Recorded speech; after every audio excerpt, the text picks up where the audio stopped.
말씀 신명기 31장 1절부터 13절까지입니다.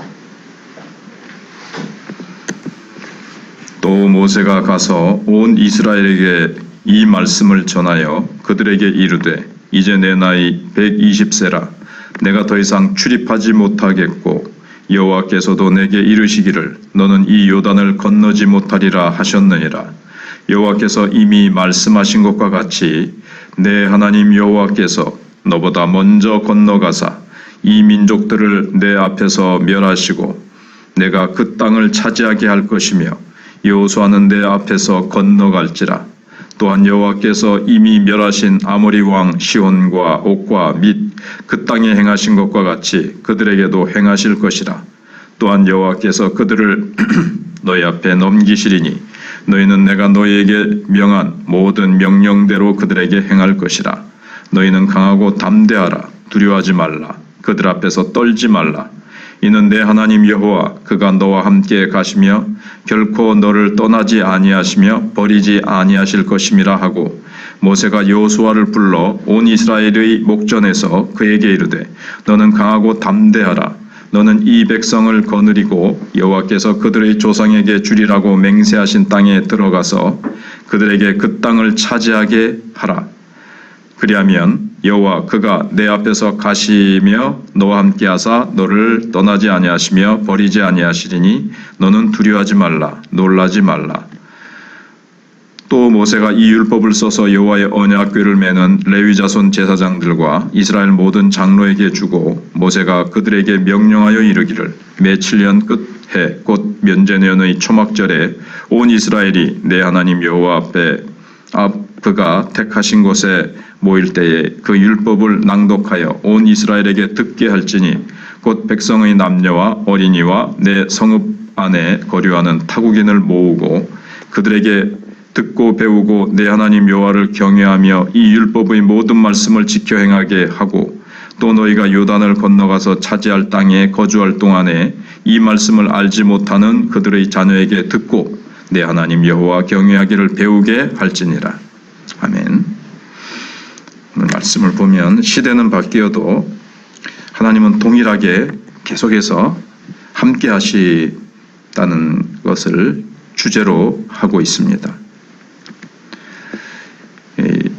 역사의 시작과 끝은 하나님만 아시고 인간은 각자에게 맡겨진 때에 따라서 그 시대적인 소명을 감당을 합니다.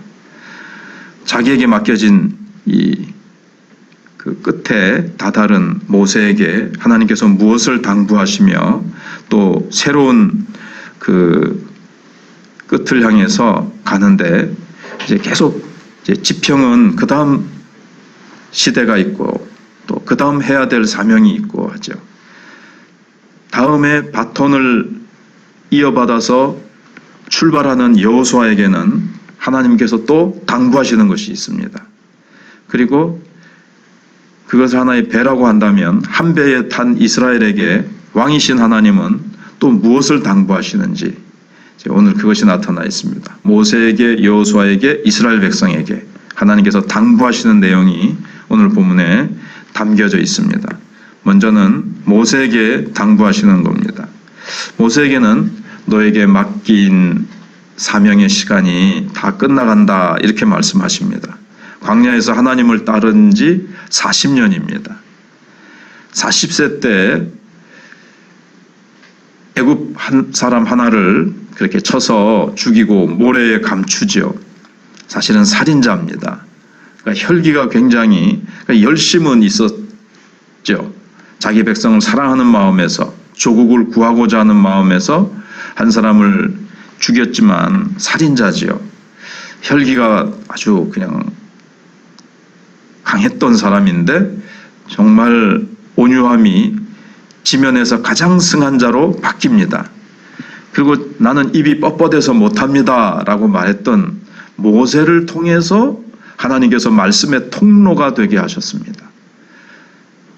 하나님의 일하심을 보면 약한 자, 할 수 없다는 자, 참 이런 자들을 통해서 하나님의 일하심으로 하나님의 위대하심과 하나님의 전능하심과 하나님의 역사하심이 오히려 더 강하게 나타나게 하시는 것을 봅니다.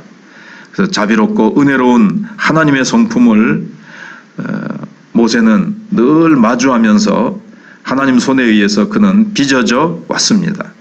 이제는 성취나 결과보다는 하나님께서 여기까지다 이렇게 말씀하시는 하나님을 모세는 신뢰합니다.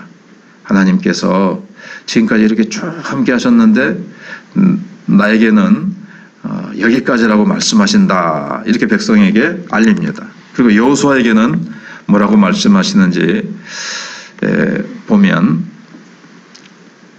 광야에서 지금까지 놀랍게 역사하셨습니다. 근데 가나안에서도 역사하실까? 혹시 여호수아나 백성들은 두려울 수도 있습니다. 그런 여호수아에게 우리는 여호수아 1장에서 우리가 알고 있듯이 강하고 담대하라, 지극히 마음을 강하고 담대하라.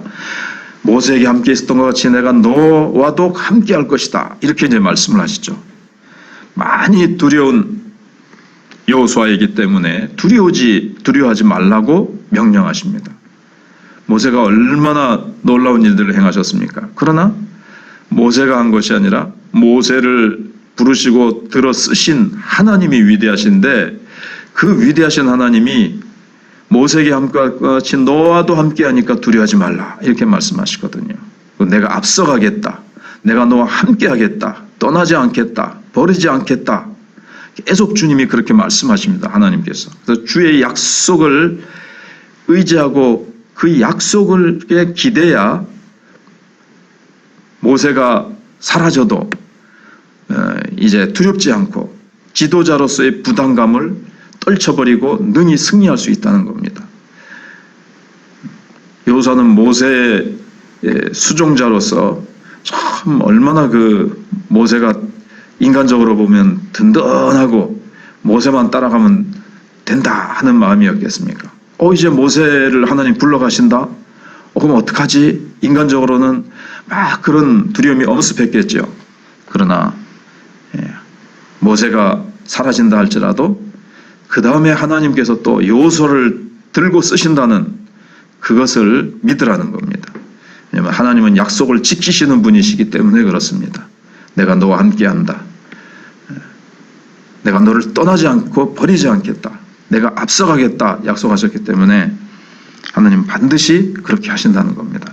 그 다음에 이스라엘 백성에게 주시는 말씀은 이제 하나님과 맺은 언약과 율법을 7년마다 낭독하고 이제 늘 자신들의 정체성과 소명을 늘 기억해야만 했습니다. 이것이 안식의 핵심입니다. 가나안의 문명과 지금 이 가나안 땅에 들어가면 그들의 이 세계관 이런 것들이 참 하나님보다 더 보암직해 보일 이제 위험에 부닥치게 되는 거죠. 광야에서 보이지 않았던 볼 수 없었던 그 세상적인 아름답고 보암직하고 먹음직하고 탐스럽게 할 만큼 지혜롭게 할 만큼 탐스러운 것들이 이제 가득할 텐데 하나님께서는 그래서 이 말씀을 7년마다 읽고 여기 이제 7년마다 읽는 이 언약과 율법 속에는 하나님의 백성으로서 어떤 사고방식과 어떤 존재 양식을 가지고 살아가야 되는지 그게 이제 쭉 기록되어 있고 그걸 마음에 새기고 결코 가나안 세상 타락한 문화, 죄악 문화에 휩쓸리지 말고 물들지 말고 영향받지 말고 너희들이 오히려 그들을 다 몰아내고 너희들이 이곳에 하나님의 나라를 세워라 하는 겁니다. 혹시 너희들이 범죄하여 떠날지라도 다시 돌아오기만 하면 그래서 돌아오는 방법도 미리 안내해 주십니다. 언제든지 다른 데 끌려가더라도 회개하고 나를 기억하고 내 품으로 돌아오면 언제든지 나는 받아준다. 이렇게 말씀하십니다. 하나님은 창조하신 다음부터 모든 시대 모든 날들 속에 하루도 빠짐없이 하나님은 늘 하나님의 보좌에 하나님은 늘 그 자리에 계십니다. 이랬다 저랬다 계셨다 안 계셨다 하시는 분이 아닙니다. 간혹 하나님이 부재하신 것처럼 안 계신 것처럼 보일 때가 있지만 그것도 여전히 사실은 이제 내일 나오겠지만 그것도 하나님의 사랑이죠. 잠시 하나님께서 그들을 연단하시거나 하나님의 깊은 뜻이 있어서 잠시 안 계신 것 같이 그들에게 느껴질 때는 그들이 언제나 하나님 붙잡고 눈에 안 보여도 언제나 함께 하신다는 것을 믿고 살아가라는 겁니다. 그것이 바로 여호수아에게 주시는 약속입니다. 내가 언제나 너와 함께 하겠다. 임마누엘의 약속을 기억하면 두려움을 내려놓을 수가 있습니다. 오늘도 우리가 또 우리의 남은 날 동안에도 하나님은 언제나 함께 하신다는 이 임마누엘의 약속을 한순간도 놓치지 아니하시고 그 약속을 어기지 아니하시고 함께 하실 것이기 때문에 우리도 나와 함께 하시는 하나님 굳게 의지하고 늘 인식하며 하나님 앞에서 또 하나님과 함께 하신다는 것을 믿고 담대하게 나아가는 우리가 되시기를 바랍니다.